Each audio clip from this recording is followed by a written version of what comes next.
grandes periodistas, dos grandes pues compañeros aquí en Sin Censura. Saludo con muchísimo gusto a Rafael Barajas, el Fisgón. ¿Cómo estás, Rafa? Bienvenido a Sin Censura. Siempre con el gusto de estar aquí contigo, Toño, y con tu audiencia, por supuesto.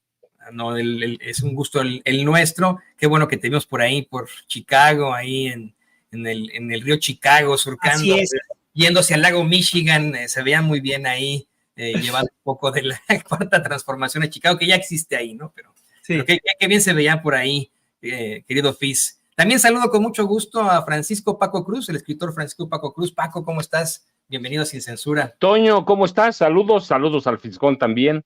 Hola, Así Paco. que aquí estamos, Toño. Pues, aquí estamos. ¿Qué les parece, queridos compañeros, que hablamos de lo impresentables que son muchos de estos los perfiles alrededor de la derecha mexicana, de estos perfiles que están alrededor de la misma campaña de Xóchitl Gálvez?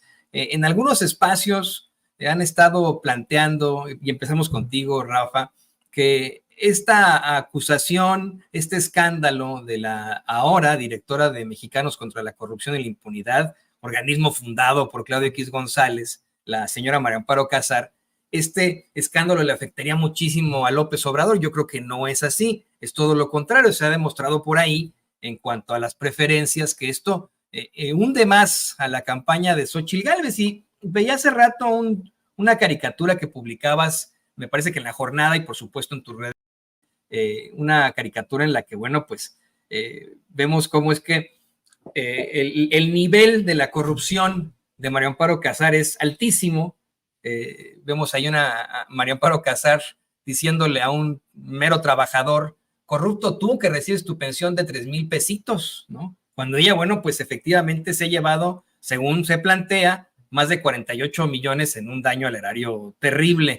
Y esto, bueno, pues viene a sumarse a una serie de planteamientos gruesísimos con otro tipo de personajes, lo que hablábamos hace unos momentos con Lucía Mesa, la trayectoria de este sujeto que representa la campaña de Xóchitl Gálvez, el baterista de Timbiriche, Max Cortázar, que dice que todos están mintiendo excepto ellos, que ellos van ganando. ¿Qué opinas de esto, Fis? Yo creo que estamos ante una situación muy peculiar, porque estamos ante una guerra de narrativas, es una guerra de historias. Aquí, y lo más impresionante es que en esta guerra de historias, la derecha mexicana está acusando a la izquierda de que miente. Hay una campaña feroz contra Claudia Sheinbaum diciendo que mintió en los debates, y es totalmente falso que Claudia haya dicho una sola mentira. Todo lo que dijo Claudia está fundamentado. ¿Por qué hacen esta campaña? Hacen esta campaña, entiendo yo, porque esto es algo que quieren posicionar con miras al siguiente sexenio. Ya dan por perdida la presidencia de la República, entonces lo que buscan, a lo que aspiran, es a desacreditarla. Y entonces nos están platicando, nos están anunciando lo que va a ser su narrativa de muy largo plazo. Y esa narrativa es: Claudia Sheinbaum miente, la cuarta transformación solo dice mentiras. Esto es básicamente lo que están tratando de establecer. Ahora, lo que es increíble es que lo están tratando de establecer a partir de puras mentiras que ellos sí dicen. Es decir, yo te recuerdo que Xóchitl Gálvez hasta hace poquito se presentaba como una candidata ciudadana. No fue sino hasta el último debate que dijo que aceptó que es la candidata del PAN, del PRI, del PRD. Pues, perdón, ¿quién le iba a creer que era una candidata ciudadana? Y sin embargo, mintió de esa manera tan flagrante. Al mismo tiempo, Santiago Taboada acusa a Morena de problemas de la ciudad desde 1997, cuando Morena se funda en 2011. Es decir, dicen una cantidad de mentiras con una facilidad enormes, con una facilidad absoluta, y buscan que eso se instaure como una verdad. ¿Por qué lo hacen? La única cosa que te explica que lo puedan hacer es porque tienen la certeza y la seguridad de que detrás de ellos está un aparato de medios que va a repetir de manera machacona absolutamente todo lo que ellos quieren decir y que va a callar todas las cosas molestas. Esto mismo lo puso en práctica Felipe Calderón cuando en pleno auge de la guerra contra las drogas, en el momento en el que se dispara la violencia, hace un acuerdo con los medios para que no se hable de violencia. Y lo mismo está ocurriendo con el caso de María Amparo Casar. María Amparo Casar y Mexicanos contra la Corrupción llevan años diciendo que es corrupción, que el gobierno le dé pensiones a los adultos mayores, que es corrupción todo el esquema de apoyos sociales, porque es proselitismo, porque es una cosa absolutamente, estrictamente clientelar. Perdón, desde el momento en el que esos apoyos son apoyos que tienen un nivel constitucional, ya no se les puede dar un uso clientelar. ¿De dónde sacan eso? Es precisamente para quitarlos de la zona de lo clientelar que se pusieron esos apoyos a nivel constitucional. Y tú te encuentras a cada rato con señoras de clase media alta, que dicen que ellas están en contra del gobierno de López Obrador, pero que igual reciben la pensión. ¿Y cuál es el problema? Y tienen toda la razón.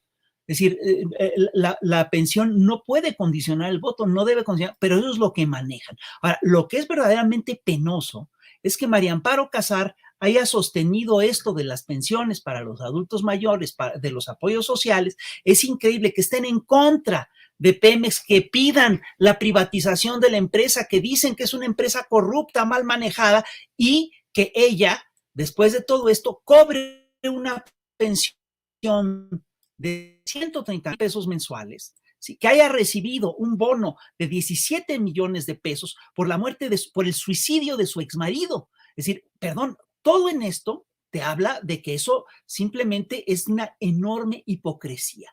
Hoy dice María Amparo Casar, y hay una cosa que es muy clara, no hay un solo seguro de vida, ¿sí? que te pague si te suicidas, si la persona que es sujeto de la póliza se suicida. Eso es totalmente prohibido, eso está totalmente prohibido, eso en ninguna parte se da.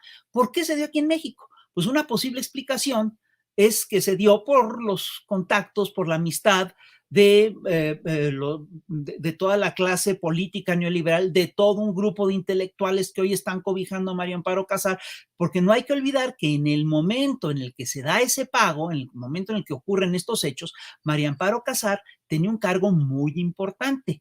Ella era jefa de asesores del secretario de Gobernación, Santiago Krill. Pero además hay una cosa que es muy chistosa, porque hoy en día María Amparo Casar, yo la escuché en una entrevista decir, es que yo no sabía que se había suicidado, que decían que se había suicidado. Mira cuánta discreción. Es decir, es poco creíble, ¿sí? Que una historia tan clara como esta, tan fuerte como esta, haya pasado totalmente desapercibida para María Amparo Casar. De veras nunca le llegaron los rumores de que su exmarido se había suicidado. De veras es creíble que después de todo este tiempo no le hubieran llegado los rumores. Pero a ver, aún concediendo que fuera así, hay una cosa que es clara. Andrés Manuel publicó su libro, el libro de Gracias, hace ya algunos meses, hace ya un tiempo que salió publicado. Y ahí es donde por primera vez dice, donde él hace público, pero no por primera vez, donde él hace público que María Amparo Casar recibe una pensión por el suicidio de su esposo. Y él dice, y él habla de que se trata de un suicidio y de que no se justificaba la pensión. ¿Por qué desde en el momento en que sale el libro, María Amparo Casar no pide que se revise el caso? Es decir, ¿o qué? Da la impresión, perdón, que yo sea mal pensado, pero todo hace pensar que la señora estaba simplemente muy acomodada con una pensión multimillonaria que le entrega una empresa a la que ella quiere desaparecer, ¿no? Y de la cual denuncia la corrupción. Entonces, ¿qué? Denuncia la corrupción de Pemex, dice que en Pemex hay una tremenda corrupción, pero lo que ella hace no era corrupción. Perdón, ahí hay un problema. Y hay una cosa, además, que me parece importante recalcar. Hay todo un sector de la intelectualidad neoliberal que está cobijando a María Amparo Casar. Es decir, y sin embargo la cobijan porque es una mujer respetable, porque es una gran persona, porque dicen que es todo el aparato del Estado atacando a una mujer sola, tal. Perdón, en ningún momento los defensores de María Amparo Casar dicen que María Amparo Casar tenía derecho a recibir esa pensión. En ningún momento fundamentan eso. Eso quiere decir que es básicamente un caso de relaciones públicas, no es un caso legal. Y lo que sí es que sí es muy indignante lo que estamos viendo, porque lo que hay detrás de todo esto es una cosa muy sencilla. Es la idea de que para estas élites sí existen diferencias importantes en la sociedad y que estas son necesarias. Que todo lo que los privilegios que se les dan a ellos son algo natural y que en cambio todas las dádivas, todos los apoyos al sector social son una cosa antinatural, antiética, incorrecta. Todos los privilegios para ellos, ningún privilegio para los demás. Ellos sí son una élite y se merecen todo. Se ven como algo natural que se le dé una pensión de 130,000 pesos por el suicidio de un exmarido. Es decir, ¿en dónde? ¿Cómo se puede dar eso? ¿Cómo pueden ver eso como una cosa natural? En cambio, ven como una cosa contra natura que se le den apoyos sociales al grueso de la población mexicana, aunque esto reactive el mercado interno. Es la misma lógica de las élites. Lo que diferencia, lo que define, lo que ha definido a las élites en los últimos siglos es simplemente la idea de que este sector está convencido de que hay gente, entre ellos, sobre todo ellos, que merece todos los privilegios y que el resto y que el resto de la población es absolutamente prescindible. Detrás de estas lógicas están la expoliación, el saqueo, la sobreexplotación, los genocidios, la discriminación, el racismo. Estamos enfrentándonos ante la realidad de una élite y de una oligarquía clasista y racista. Yo aquí lo dejaría. Sí, el clasismo va emparejado de ese racismo que fue exhibido recientemente, una vez más con el pseudocómico llamado Chumel Torres, pero efectivamente estamos hablando de lo que yo considero son esos mediocres privilegiados, personajes con apellidos de alto pedorraje que desafortunadamente detentan siempre los mejores puestos en el empresariado, en los medios de comunicación, en el gobierno, usted dígame en cuál, en todos lados siempre tienen estos puestos sin verdaderamente demostrar que tengan algún tipo de genialidad. Y como bien menciona el FIS, Rafael Barajas del Fisgón, tenemos a personajes como Mario Amparo Casar, que no solamente se hacen acreedores a este tipo de pensiones vitalicias millonarias, sino que además son invitados para dar cátedras, además pertenecen a organismos independientes y autónomos que les dan un muy buen salario, simple y sencillamente por ser parte de estas élites que están, por supuesto, en contra de todo lo que corresponde al pueblo de México. Y le pido al equipo que nos grabe para también escucharte a ti, Paco. Hace un ratito, y espero que tenga por ahí don David el tweet, precisamente María Amparo Casar mostraba su pues agradecimiento ante el gran apoyo, dice ella, que ha recibido de tantos amigos, colegas, organizaciones, ciudadanos que le han hecho sentirse respaldada y querida ante esta andanada desde el poder. Dice, me siento afortunada y les prometo que ni yo ni Mexicanos contra la Corrupción y la Impunidad daremos un paso atrás. Y hay algo aquí que es innegable, ese organismo de choque, porque eso es lo que es, Mexicanos contra la Corrupción y la Impunidad, pues se ha dedicado única y exclusivamente a un enfrentamiento constante contra todo lo que tenga que ver o huela a Andrés Manuel López Obrador, todo lo que tenga que ver con la Cuarta Transformación, y pues obviamente esto queda claro debido a su fundación por el mismo Claudio X González. Y efectivamente, desde hace varios días han estado defendiendo a María Amparo Casar en los principales medios de comunicación corporativos. Hoy Ciro Gómez Leiva casi hasta las lágrimas la defendía frente al exministro Arturo Saldívar, pero pues esos son esas cabezas parlantes que detentan los principales micrófonos de esos medios corporativos y chayoteriles. Yo no sé si uno vaya caminando por la calle y le pregunta a la gente, oye, ¿qué opinas de que esta señora haya obtenido esta pensión a pesar de que hubo una serie de irregularidades? ¿Consideras que debería seguir obteniendo 130,000 pesos al mes? ¿Crees que está siendo perseguida políticamente? ¿Qué opinas, querido Paco? Mira, Toño, es en realidad la lógica de todos aquellos que corrompieron Pemex. Quienes la defienden son aquellos comunicadores, periodistas que se beneficiaron de la corrupción, y una corrupción que en Pemex, que podemos seguir la histórica, pero recuerda, vamos con los directores generales de Pemex hacían negocios con Pemex. Recuerda por lo menos a Carlos Ruiz Sacristán, que pasan de Pemex, la desbaratan la empresa y pasan a servir a la iniciativa privada, pero es lo mismo con Adrián Layuz Vargas, que hicieron negocios siempre con Pemex. El hijo de José López Portillo, que es el padre en realidad de Huachicol, que ordenó, yo me acuerdo, tenía por ahí un estudio, lo debo tener en mi casa, y es parte de uno de mis libros, es parte, y del último también.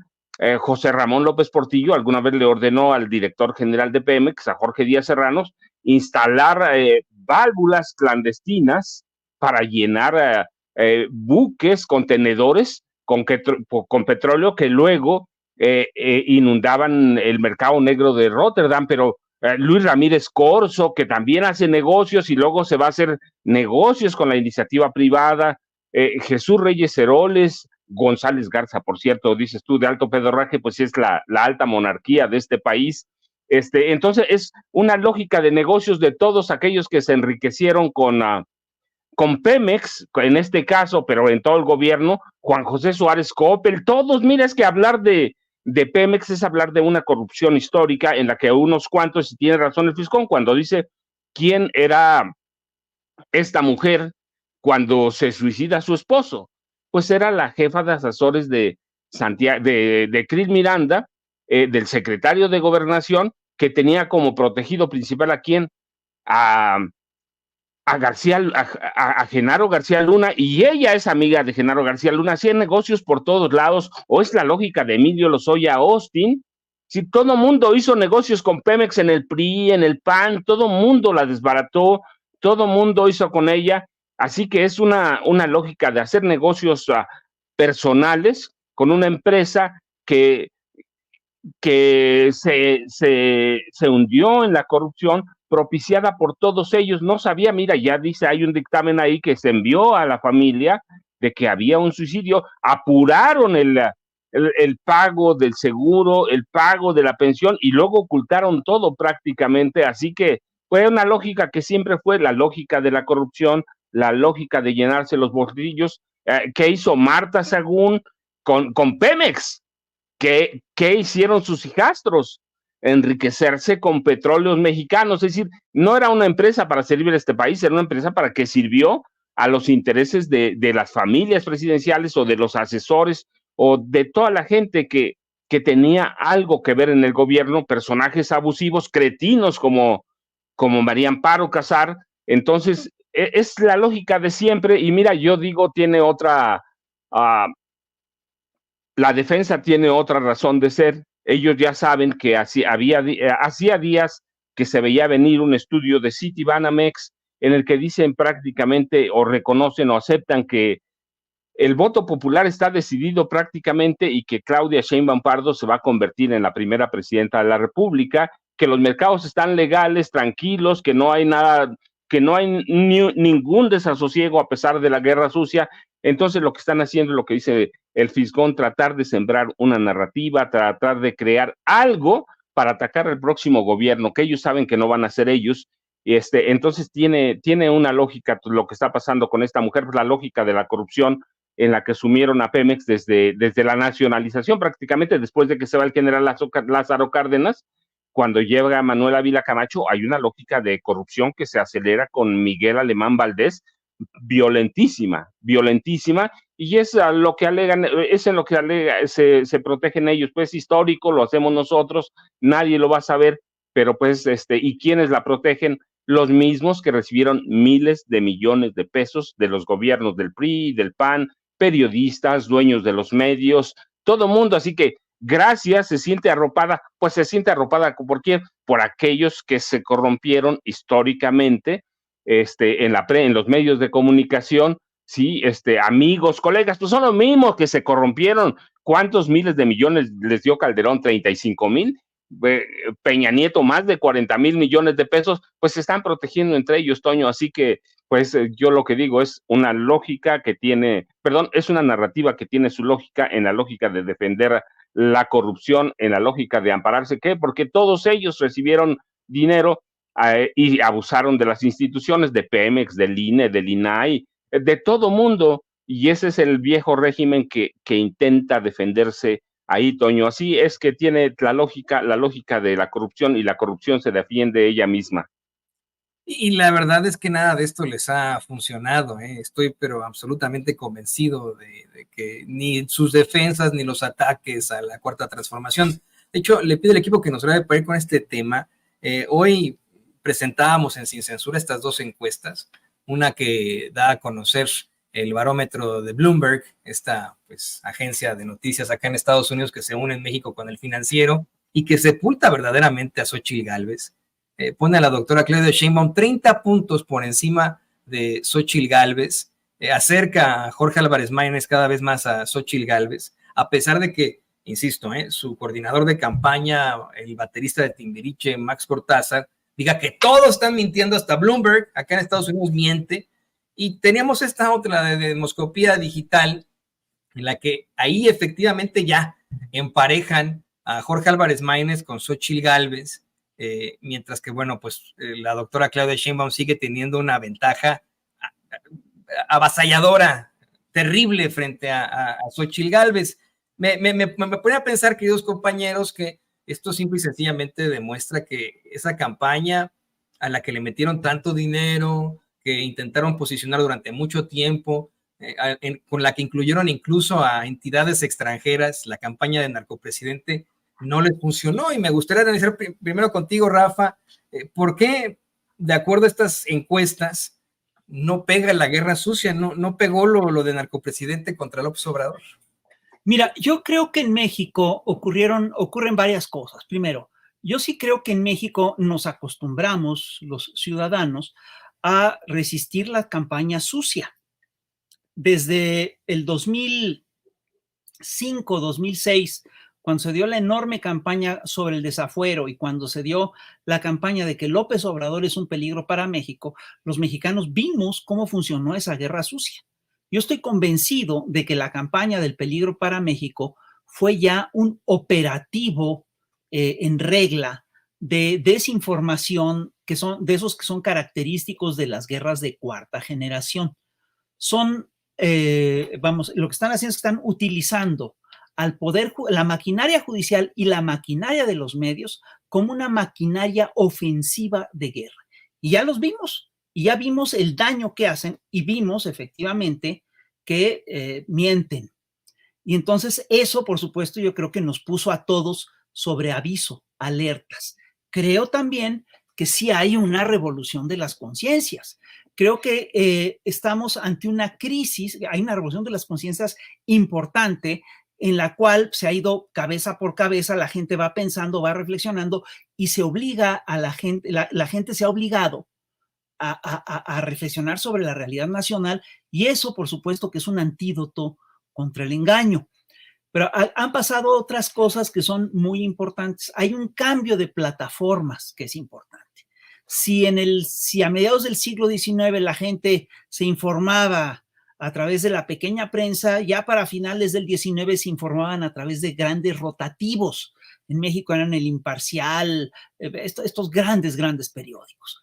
Y a principios del siglo XX todavía pesaban esos grandes rotativos, el Excelsior, el Universal, etc. Pero ya, digamos, en la década de 1920, la radio tenía un peso enorme. Empezó a tener, en la década de 1920, 1930, la radio empezó a tener un peso enorme y le quitó preponderancia a los grandes rotativos. Y luego le quitaron preponderancia a la radio, a los grandes rotativos, las agencias de televisión. Y a la televisión fue preponderante durante décadas. Entonces, este periodo era muy claro que había grupos que tenían el control de los aparatos de televisión, de los consorcios televisivos. Y lo que ocurrió en las últimas décadas es que ha habido un cambio de plataformas. La emergencia de las redes sociales, la aparición de Twitter, la aparición de TikTok, la aparición de YouTube, la aparición de los youtubers, cambió totalmente la forma en la que se entera la gente en México y esto obviamente le ha quitado el control a estos sectores, a estos aparatos que tienen que pueden establecer operativos de largo aliento. Ojo, están tratando de tomar control de Twitter, a través de los ejércitos de bots y a través de diversas estrategias, a través del algoritmo, lo que tú quieras. Pero aún así estamos ante un proceso de democratización de medios y esto les complica todo. Y la otra cosa que realmente, es decir, yo creo que el factor principal del por qué no pegan estas cosas es la estrategia que ha seguido López Obrador a lo largo de su sexenio, que es una estrategia en realidad muy simple. Está centrada en 2 puntos. Primero, hacer una conferencia mañanera en la que el primer mandatario, en la que el mandatario de la República informa directamente a todo el mundo y además tiene una conferencia de prensa abierta en la que cualquiera le puede preguntar lo que sea. Y hemos visto a Denise Dresser, a Jorge Ramos, ir a preguntarle y a echarle pleito y todo eso. Los hemos visto. Esto está muy claro. Y con esta conferencia mañanera, lo que hizo López Obrador es simplemente quitarle la agenda de las manos a los grandes consorcios mediáticos. Y esto los puso, de veras, los puso en la lona, los tumbó. Y la otra cosa que hizo López Obrador es simplemente quitarles el presupuesto, porque todos estos grandes consorcios mediáticos vivían del erario público. Entonces les quita la agenda, les quita el presupuesto y la otra cosa que hizo es simplemente empezarlos a exhibir como un aparato de mentiras. Entonces, fíjate qué complicado para estos. ¿Por qué no pegan luego estas campañas que antes pegaban de manera contundente, eran eficacísimas y nos hacían creer cosas que eran ridículas, nos hacían creer que no nos convenía que nos subieran el salario, por ejemplo. Nos hacían creer que los salarios eran inflacionarios de manera natural, que lo mejor que le podía pasar a la sociedad era que un grupo minoritario se enriqueciera de manera extraordinaria y que no se repartiera el dinero. Es decir, estas cosas nos hizo creer ese aparato de medios. Bueno, ¿qué es lo que ha puesto en jaque ese aparato de medios? Lo sintetizo, es decir, son si hay una revolución de las conciencias, que hay un sector que está inoculado de las campañas de desinformación. Bueno, hay un sector que está inoculado y otro que no, ¿eh? Eso es importante. Segundo, que hay plataformas emergentes. Tercero, la mañanera y la crisis interna de todos estos medios. Tiene una enorme crisis de credibilidad. Ahora, fíjate bien, lo que yo veo es que lo que están tratando de hacer en el caso de Xóchitl Gálvez es que están tratando de consolidar su voto duro.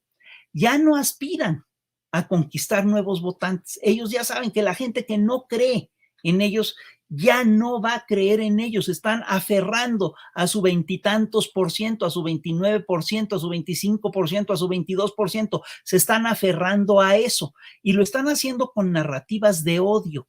Y fíjate bien, todas las cosas que han sacado son muy impresionantes.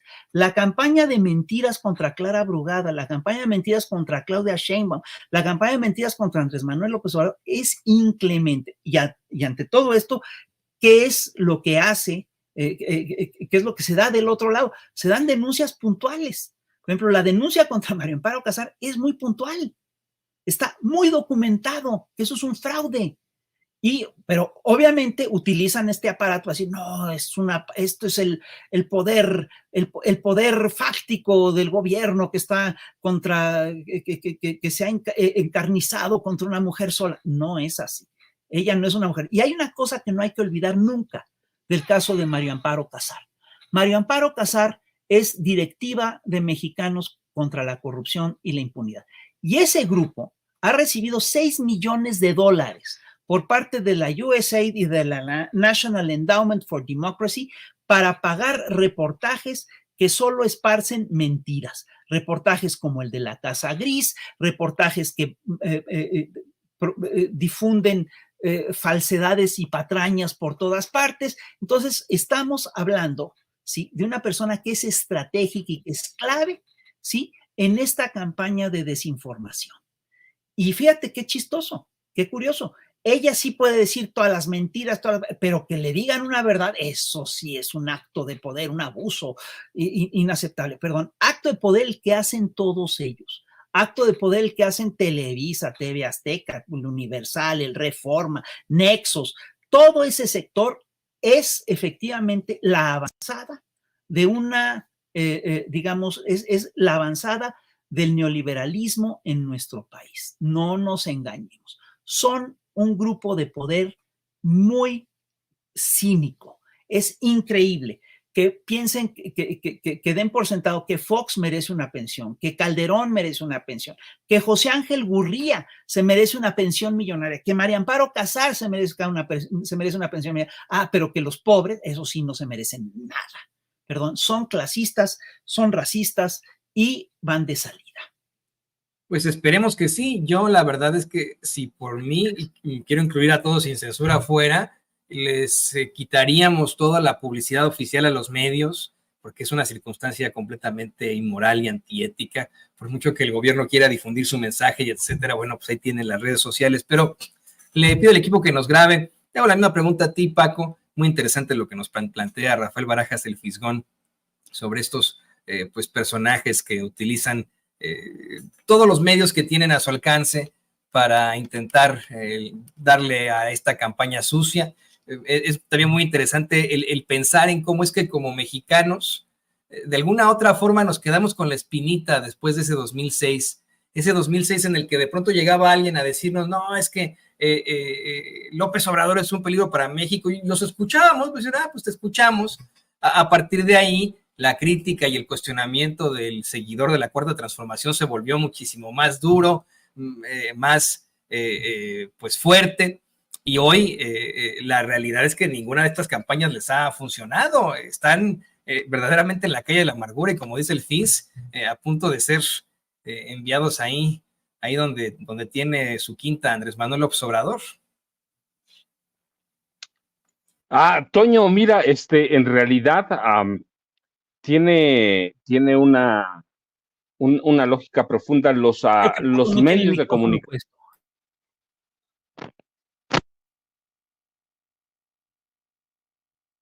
Te perdimos por un momento, Paco, se nos fue el audio por ahí, por alguna extraña razón. Ahí está ya.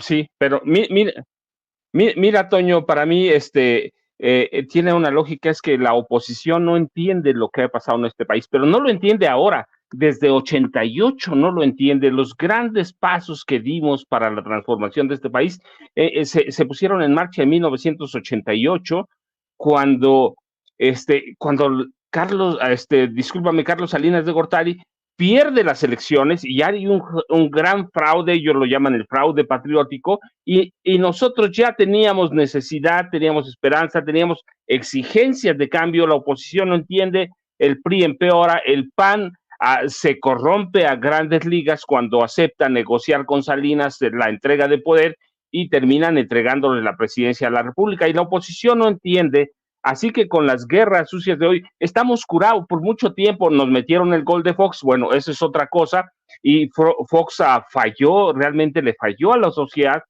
pero ya teníamos 88, teníamos 2000, lo de Cedillo llega a través de una campaña de miedo terrible, un magnicidio, 2 grandes asesinatos, ¿sí?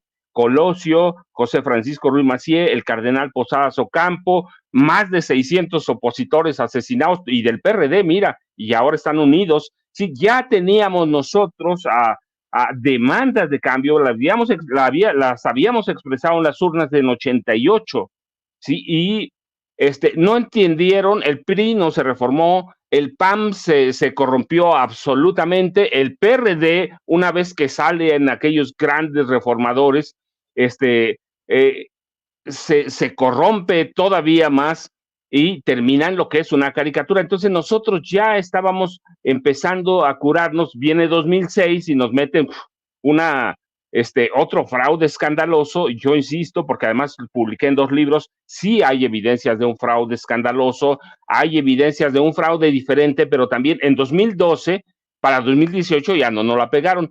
Hoy están en las mismas, pero no han aprendido, no han cambiado, no han evolucionado, están a punto. Yo digo, sí, el PAN no va a desaparecer, yo estoy convencido, el PAN no va a desaparecer porque es un partido que es necesario para los empresarios, pero el PRI está en camino, el PRD, ya le digas, para mí ya nada más es un esqueleto que se sostiene a la pepena, pero no han entendido nuestras necesidades, nuestras exigencias de cambio que vienen no ahora, desde 88.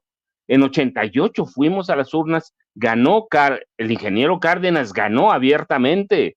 ¿Qué pasó? ¿Por qué quemaron las boletas electorales? ¿De la mano de quién? De Diego Fernández de Ceballos. Entonces ya teníamos exigencias de cambio, Toño, no son nuevas, y nos fuimos curtiendo poco a poco. En 2000 viene lo fuerte, 2006, en 2006 viene lo fuerte, y hoy estamos curados de todo eso. Por eso no les va a pegar eso, no les va a pegar nada.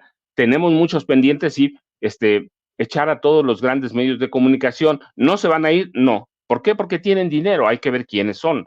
Los CID y son los mismos dueños. Cuando yo empecé a trabajar, Toño, los mismitos, no van a cambiar.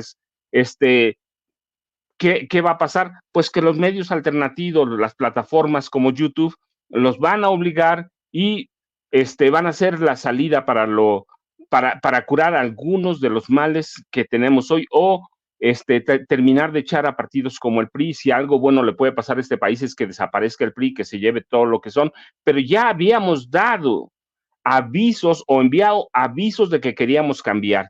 Ya habíamos dado avisos para dónde queríamos ir. Hoy nada más, bueno, pues no tienen a nada que aferrarse más que a las guerras sucias. ¿Por qué? Bueno, pues es lo mismo, no van a poder hacer otra cosa, no van a poder formar nada, se van a tratar de aferrar. ¿Lo van a poder hacer? Pues mira, yo creo que van a tratar de llevar a lo que llaman el voto dividido, de llevar a lo que llaman el voto útil. ¿Les va a servir? Yo digo que no. Tú le dabas a conocer el barómetro de Bloomberg. Mira lo que hace, por ejemplo, Banamex. No es un barómetro, no es una encuesta. A Banamex, Citibanamex, para ser concreto el grupo, prepara un estudio que se llama Elección 2024 entre la continuidad o la alternancia, y dice no, todo parece indicar ya que Claudia va a ser la primera presidenta, y ahora la guerra de la oposición es por saber o por posicionarse en el Congreso de la Unión. ¿Lo va a poder evitar? Yo creo que no. Sí tiene que reforzar en las últimas 3 semanas las campañas Morena, el Partido Verde, el Partido del Trabajo, pero nuestras demandas de cambio no son nuevas, Toño, se reforzaron ahora, y estoy convencido de que el próximo 2 de junio, pues va a pasar lo mismo que pasó en 2018.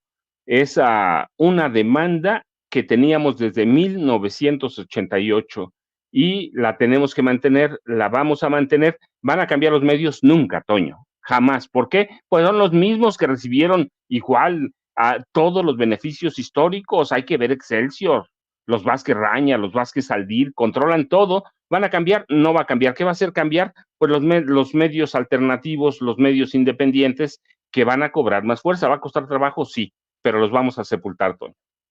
Sí, y como bien dices, querido Paco, si de pronto incluso viéramos la desaparición nominal del Partido Acción Nacional, bueno, pues ahí tienen al Yunque, la derecha siempre existirá, y tienen a todos estos organismos católicos de ultraderecha que de alguna u otra forma terminarían con otro partido de esa ideología. Yo les quiero agradecer a ambos este análisis tan intenso, tan enriquecedor aquí en Sin Censura.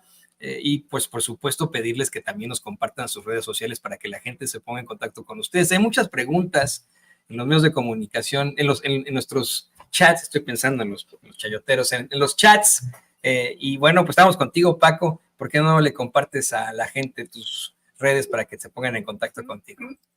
Toño, pues primero un saludo al Fisgón y un abrazo, porque siempre la verdad es que aprende uno con él un buen, sí. Y yo aprendo un buen. Así que un abrazo para el Fisgón. A ti, Toño, también muchas gracias. Yo, ya sabes, @Paco Cruz Jiménez en X, antes Twitter, Francisco Cruz Jiménez en Facebook. Y mira, Toño, yo creo que la lucha hoy verdaderamente va a estar por el control del Congreso de la Unión. Citibanamex dice que sí hay posibilidades muchísimas de que Morena controle el Senado de la República, quizá no con el 67% que necesita, pero sí, y que la lucha se va a concentrar en ¿qué? En la Cámara de Diputados, Toño.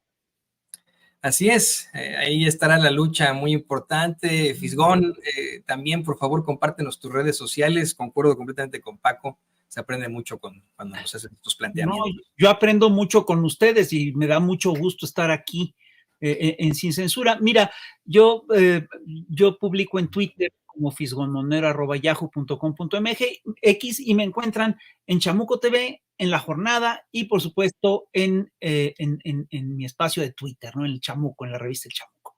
Y bueno, nada más yo quiero señalar una serie de cosas. La derecha no va a desaparecer fácilmente, ni la hipocresía de la derecha, ¿eh? Por ejemplo, yo recuerdo, hablamos de Lucy Mesa hace ratito. Lucy Mesa, sí, fue sacada de la elección interna de Morena por una acusación que la señala por sus vínculos con Uriel Carmona. Y ella diciendo durante mucho tiempo que ella acusaba a Uriel Carmona y resulta que está cercana a Uriel Carmona. Eso te explica un montón de cosas. Y un caso de hipocresía increíble, aparte del de María Amparo Casar, aparte del de Gurría, aparte de la pensión de Fox, es sin lugar a dudas el del obispo de Chilpancingo, ¿no? Que es un tema que no tratamos, ¿no? Pero que es un tema realmente muy importante, ¿no?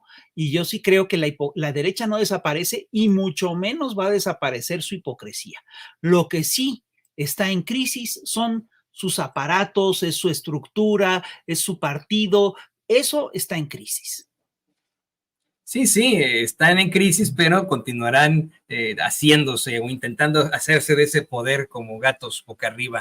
Ahí tiene usted al periodista Rafael Barajas El Fisgón y por supuesto al periodista Francisco Cruz aquí en Sin Censura. Muchas gracias, compañero, les mando un abrazo. Gracias a los dos. Un abrazo muy cariñoso a los dos. Igualmente, igualmente. Y mire, ¿sabe con